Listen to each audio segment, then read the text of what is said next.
Hello everyone, मैं रमन कुमार रजक स्वागत करता हूं आप सभी का अपने यूट्यूब चैनल पर। दोस्तों, आज की चर्चा का विषय है टाइप्स ऑफ पोस्ट ऑफिस के प्रकार, बिजनेस आवर्स, काम के समय या काम के घंटे पर आधारित एमसीक्यूज की क्विज नंबर 5 को आज हम देखेंगे। शुरुआत करते हैं इसकी। चलो, पहला प्रश्न है, डाकघर कितने प्रकार के होते हैं? Types of post office. Post office 3 प्रकार के होते हैं, इसलिए इस प्रश्न का सही आंसर है ऑप्शन नंबर बी। पहला टाइप है हेड ऑफिस, दूसरा है सब ऑफिस, तीसरा होता है ब्रांच ऑफिस। हेड ऑफिस को हिंदी में प्रधान डाकघर कहते हैं, सब ऑफिस को हिंदी में उप डाकघर कहते हैं, ब्रांच ऑफिस को हिंदी में शाखा डाकघर कहते हैं, इसलिए इस प्रश्न का सही आंसर है ऑप्शन नंबर बी।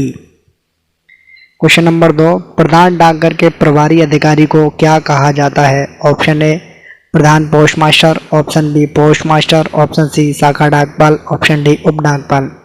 प्रधान डाकघर के जो प्रभारी अधिकारी होते हैं, इंचार्ज ऑफिसर होते हैं, वो प्रधान पोस्ट मास्टर या हेड पोस्ट मास्टर जिन्हें कहते हैं वो होते हैं, इसलिए इस प्रश्न का सही आंसर है ऑप्शन नंबर ए प्रधान पोस्ट मास्टर या head post master. Question number 3, उप डाकपाल किस डाकघर के प्रभारी होते हैं? जो सब पोस्ट मास्टर हैं वो किस पोस्ट ऑफिस के प्रभारी होते हैं? ऑप्शन ए उप डाकघर, ऑप्शन बी निरीक्षक डाकघर, ऑप्शन सी शाखा डाकघर, ऑप्शन डी प्रधान डाकघर। जो उप डाकपाल होते हैं वो उप डाकघर के प्रभारी अधिकारी होते हैं या इंचार्ज ऑफिसर होते हैं, इसलिए इस प्रश्न का सही आंसर है option number A. Question number 4, शाखा डाकघर के प्रभारी अधिकारी को कौन होते हैं? शाखा डाकघर के इंचार्ज ऑफिसर होते हैं, वो होते हैं शाखा डाकपाल। इस प्रश्न का सही आंसर है ऑप्शन नंबर ए शाखा डाकपाल या ब्रांच पोस्ट मास्टर, जिन्हें इंग्लिश में बीपीएम या ब्रांच पोस्ट मास्टर भी कहते हैं। क्वेश्चन नंबर 5, ग्रामीण डाक सेवक के कार्यभार में आने वाले डाकघरों में अधिकतम कितने घंटे कार्य होता है? जो जीडीएस होते हैं उनके कार्यभार में ब्रांच ऑफिस आते हैं, जिन्हें शाखा डाकघर कहते हैं। तो शाखा डाकघरों का अधिकतम कितने घंटे का कार्य होता है? ऑप्शन ए 5 घंटे, ऑप्शन बी 4 घंटे, ऑप्शन सी 3 घंटे, ऑप्शन डी 8 घंटे। तो जो जीडीएस के अंडर में जो ब्रांच ऑफिस में काम करने का समय है वो अधिकतम होता है 5 घंटे का, इसलिए इस प्रश्न का सही ऑप्शन है ऑप्शन नंबर ए 5 घंटे। क्वेश्चन नंबर 6, ग्रामीण डाक सेवक के कार्यभार में आने वाले डाकघरों में न्यूनतम कितने घंटे कार्य होता है? ऑप्शन ए 5 घंटे, ऑप्शन बी 4 घंटे, ऑप्शन सी 3 घंटे, ऑप्शन डी 9 घंटे। तो जो न्यूनतम समय सीमा है वो है 4 घंटे की, इसलिए इस प्रश्न का सही आंसर है option number B. Question number 7, रविवार और डाकघर की छुट्टियों के दिन कौन से डाकघर काम करते हैं? ऑप्शन ए रात्रिकालीन डाकघर, option B mobile post office, option C सभी डाकघर, ऑप्शन डी इनमें से कोई नहीं। तो जो रविवार और जो पोस्ट ऑफिस की छुट्टियों के दिन में जो डाकघर काम करते हैं उन्हें रात्रिकालीन डाकघर या नाइट पोस्ट ऑफिस कहते हैं, इसलिए इस प्रश्न का सही आंसर है option number A. Question number 8, रविवार और डाकघर छुट्टियों के दिन सड़कों पर लगे लेटर बॉक्स से डाक निकासी से संबंधित क्या प्रावधान है? ऑप्शन ए डाक निकासी होती है, ऑप्शन बी डाक निकासी नहीं होती है, ऑप्शन सी कभी होती है कभी निकासी नहीं होती है, ऑप्शन डी इनमें से कोई नहीं। तो जो रविवार और डाकघर छुट्टियों के दिन सड़कों पर जो लेटर बॉक्स लगे होते हैं उनमें से डाक से निकासी नहीं होती है, इसलिए इस प्रश्न का सही आंसर है option number B. Question number 9 है, रजिस्टर्ड वस्तुओं पर विलंब शुल्क कितना लगता है?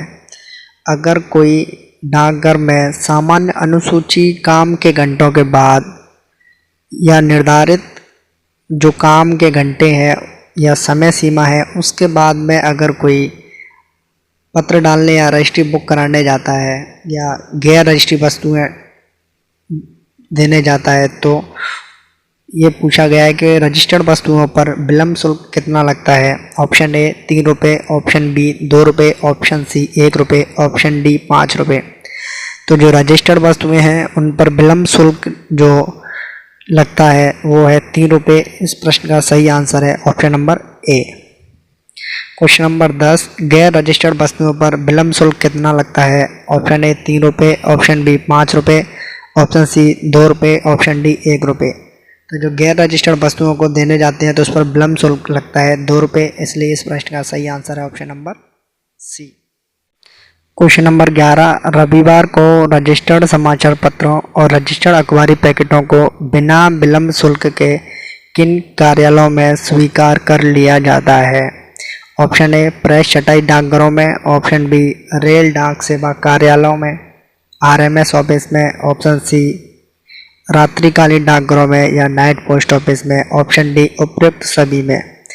तो जो रविवार को रजिस्टर्ड समाचार पत्र और रजिस्टर्ड अखबारी पैकेटों को अगर कोई देर से देने जाता है तो उन पर विलंब शुल्क नहीं लिया जाता है।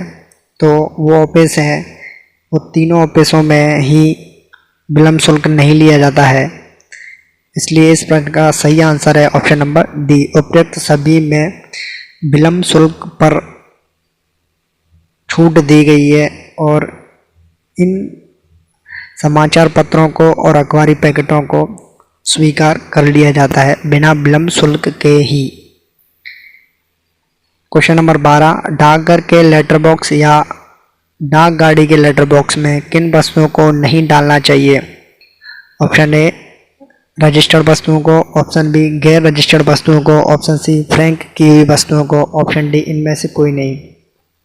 तो जो डाकघरों के लेटर बॉक्स होते हैं और जो डाक गाड़ी होती है उसके जो लेटर बॉक्स हैं उनमें फ्रैंक की गई वस्तुओं को नहीं डालना चाहिए, इसलिए इस प्रश्न का सही आंसर है ऑप्शन नंबर सी, फ्रैंक की हुई वस्तुओं को डाकघर के लेटर बॉक्स या डाक गाड़ी का जो लेटर बॉक्स है उसमें नहीं डालना चाहिए।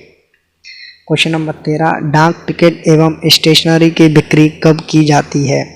ऑप्शन ए डाकघर के सभी काम के घंटों के दौरान, ऑप्शन बी 6 से 7 घंटे के लिए, ऑप्शन सी लगभग 5 घंटे के लिए, ऑप्शन डी इनमें से कोई नहीं। तो जो डाक टिकट है और जो स्टेशनरी की बिक्री है जो पोस्ट ऑफिसों में की जाती है वो डाकघर के सभी जो काम के घंटे के दौरान है उन सभी में इसकी बिक्री की जा सकती है, इसलिए इस प्रश्न का सही आंसर है option number A. Question number 14, डाकघरों में कुल कितनी छुट्टियां मनाई जाती हैं। Option A 11, option B 5, option C 16, option D 20। तो जो डाकघरों में कुल छुट्टियां हैं वो 16 हैं, उनमें से 11 हैं वो सभी सर्कलों में एक साथ मनाई जाती हैं और जो 5 छुट्टियां हैं वो अलग अलग सर्कलों में अलग अलग दिन मनाई जाती हैं, इसलिए टोटल छुट्टियां डाकघरों में 16 दिन की होती हैं, इसलिए इस प्रश्न का सही आंसर है option number C. Question number 15, registry एवं बीमा वस्तुओं की बुकिंग कब तक की जाती है। ऑप्शन ए सभी काम के घंटों के दौरान, ऑप्शन बी 6 से 7 घंटे के लिए, ऑप्शन सी लगभग 5 घंटे के लिए, ऑप्शन डी इनमें से कोई नहीं। तो जो रजिस्टर्ड और इंश्योर्ड वस्तुएं हैं उनकी जो बुकिंग है, बुकिंग काउंटर से बुकिंग की जाती है वो 6 से 7 घंटे के लिए की जाती है, इसलिए इस प्रश्न का सही आंसर है ऑप्शन नंबर बी।